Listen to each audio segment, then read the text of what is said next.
We're back. Okay, so in this video we're going to be talking about a press to handstand. What you see me do over the dog just then was just a tuck press to handstand, probably the easiest variation, but we're going to be talking about all variations and how you can work up to doing them. So let's do this.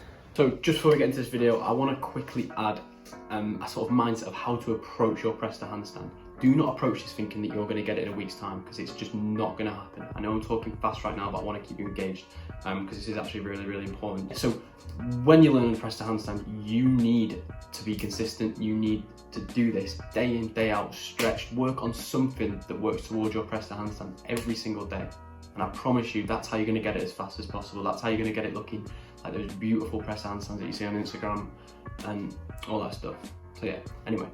Next part we're going to talk about is the 3 variations I'll be talking about today. There are loads of different variations to the press to handstand. In this one we're going to be talking about the tuck press, the pike press and the straddle press.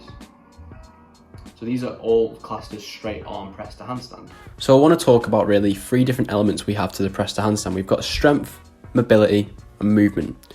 Strength, we are using the strength of our shoulders, core and hip flexors. Mobility, we need that pancake flexibility, we need that pike flexibility. And movement, you really need to understand the motion and understand the movement in order to actually achieve it. First thing I'm going to talk about with the press to handstand is the strength element. As I'm not very flexible at the moment and it's something that I'm still working on, I have to rely a lot on my strength to actually achieve and perform the press to handstand. And in my opinion, the strength element is best demonstrated in the tuck press to handstand. So notice how I sort of curl up into a ball as I'm standing on my hands. My shoulders lean forward over my wrists and I start to bring my hips above my shoulders. Once my hips get above my shoulders, the rest of the movement becomes very, very easy, as it's just a matter of lifting my legs up. But before that, we're relying purely on shoulder and core strength to actually get into that tuck handstand position. So like we said just then, we need to get our hips stacked over our shoulders. Now, in the tuck press, we're normally relying purely on strength to get into this. However, when it comes to the pike and straddle, we are relying on mobility, and having really good flexibility and mobility is really, really going to help and assist you into getting this press to handstand in those other variations. So as my pike and pancake flexibility isn't great at the moment, I'm not actually going to be advising any stretches on that. What I recommend you do is go look up a pancake or pike fold routine on YouTube. There's thousands of them out there.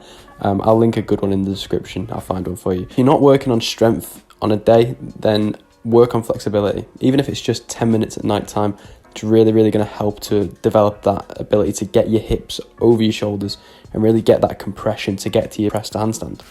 So now we're going to be talking about how you can begin to understand the movement of a press to handstand, and we're also going to be covering some really useful drills that I've found have built a lot of strength and help with the flexibility as well. So what I find when I'm doing the press to handstand is one part is a lot easier than the other, and as you probably guessed, the hardest part is actually getting your hips up and getting that first lift. So the first drill I'm going to talk about is something I found really, really useful when I first started learning the pike press, and that is these pike press hop ups. Now, as you can see, I'm pushing off the floor with my shin and I'm assisting myself with that first bit of the pike press and then using my strength for the rest of it. So essentially what we're doing here is we're using the momentum to get halfway up, the strength to get the rest of the way. If you're finding that difficult, you can still just push a little bit harder and use the momentum to get all the way up, but using that little assist really is the best way to start learning it and start feeling the movement as best as possible.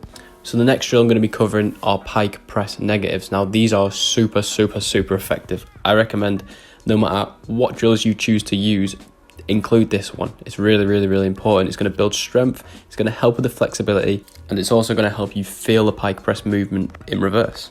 So the next drill I'd recommend is half pike press reps, and these are actually quite difficult. So this is probably going to be when you're getting really close to the handstand press. If you're really close already, then please start including these. But essentially what this is going to do is it's going to stack your hips and just allow you to sort of practice the easy part of the press to handstand and build strength through that movement. So the next drill is going to be a ball press, which is kind of a mixture between the half pike reps and the pike press hop ups, because you're gaining a little bit of momentum while using that strength. I'd recommend using this with a tuck press first and then working up to pike and straddle press. But yeah, another useful thing you can do with this is use progression. So you can use a bigger ball and then scale down to a smaller ball as you feel yourself getting stronger. The drill you're looking at now are called tuck lifts. All you're going to be doing is sliding your hands back to around mid-thigh. You're going to push through your shoulders and lift your shins and feet off the floor using your core muscles. Now this is going to absolutely blast your core, and it's really going to focus on that compression strength, that tuck strength. But it's really important for the press to handstand. There is an easier variation where you can keep your toes on the ground, a bit of an assisted one. So if you want to give that one a go before you can do the full tuck lift, then by all means go for it.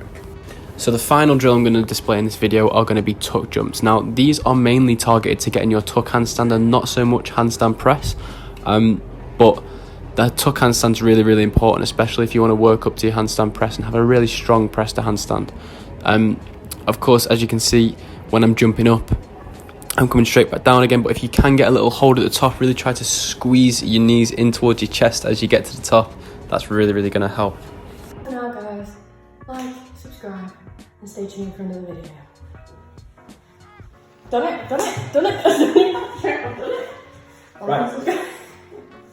So I'm going to make another video with some more drills in it, but that is all for this video. If you have got some value out of it, please give it a like, give it a share, and comment on the video. And yeah, that's pretty much it. And remember to keep doing handstands.